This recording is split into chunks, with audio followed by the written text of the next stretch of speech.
Okay, let's dive right into this explainer. Today, we're looking at why commercial drain downtime is an absolutely massive, expensive threat to your bottom line, and more importantly, how you can actually stop it. Now, we're unpacking a highly practical checklist designed to completely transform how facilities handle their plumbing. I know, it might not be the most glamorous topic in the world, but mastering your drainage system? It's absolutely crucial for keeping your doors open and your operations running smoothly.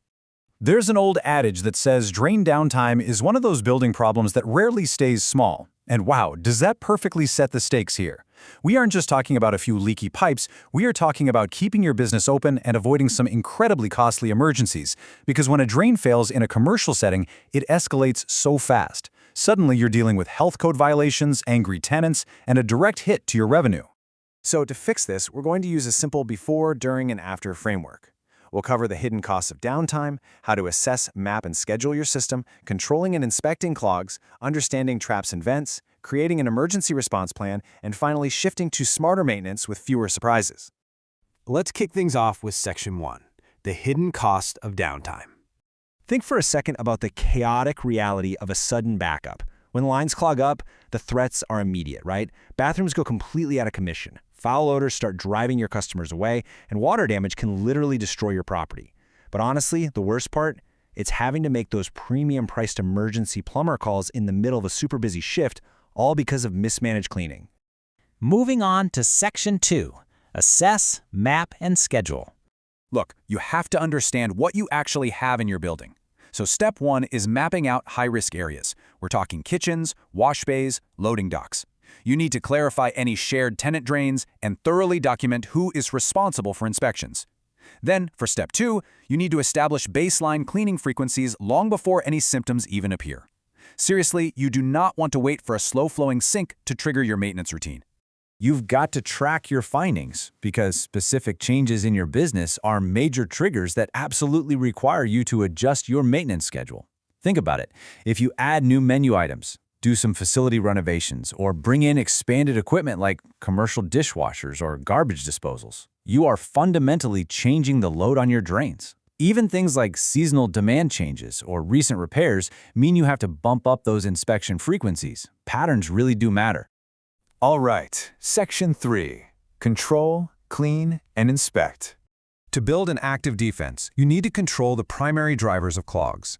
If you run a commercial kitchen, grease is public enemy number 1. It makes up a massive chunk of the issue. But you can't ignore solids like hair and grit, or industrial particulates like sand and dust either. The secret here is prioritizing pre-separation. Use strainer baskets and upstream filters to make sure this debris never even has the chance to make it into your main lines. Now, routine snaking and flushing, that's great for treating early-stage buildup. But if you're dealing with persistent blockages, it's time to bring in the big guns. You need camera inspections and hydrojetting. These advanced tools actually verify what is happening deep inside the line, so you can catch collapsed sections, misaligned joints, or even tree root intrusions. Always ask your provider for documented evidence of what they actually found and corrected. Let's look at Section 4, traps, vents, and safety.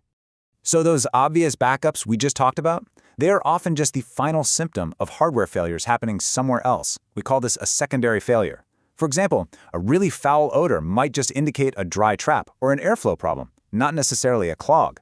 This happens a lot in infrequently used fixtures, where a venting issue can cause siphoning that looks exactly like a blockage, but actually requires a completely different fix. We also have to talk about documentation. Keeping meticulous records of cleaning dates, interceptor reports, and inspection results keeps you compliant with local wastewater regulations.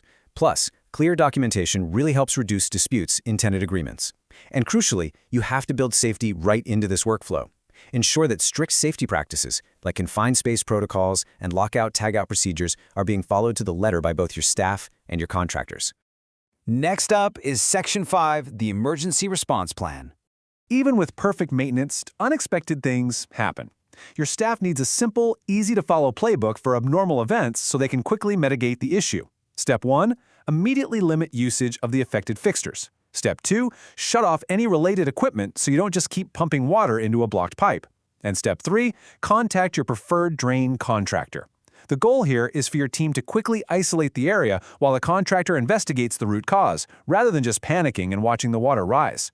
And finally, Section 6, smarter maintenance, fewer surprises. The final step to close the loop on this entire framework is measuring your results.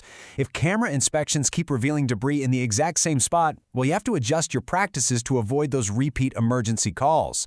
After every single service visit, take a moment to update your schedule and your checklist. If a specific floor drain just keeps backing up, you probably need to invest in better upstream controls or targeted pipe repairs instead of just paying someone to snake it out month after month.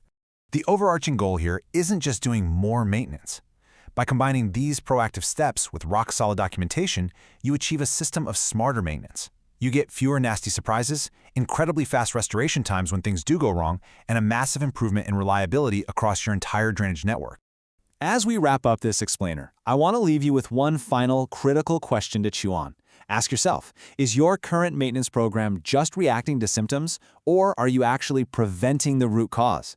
Take a hard, honest look at your facility's operations and figure out if you are truly protecting your business from the ground up. Thanks for joining me today. Get out there, map your system, and take control of your commercial drains.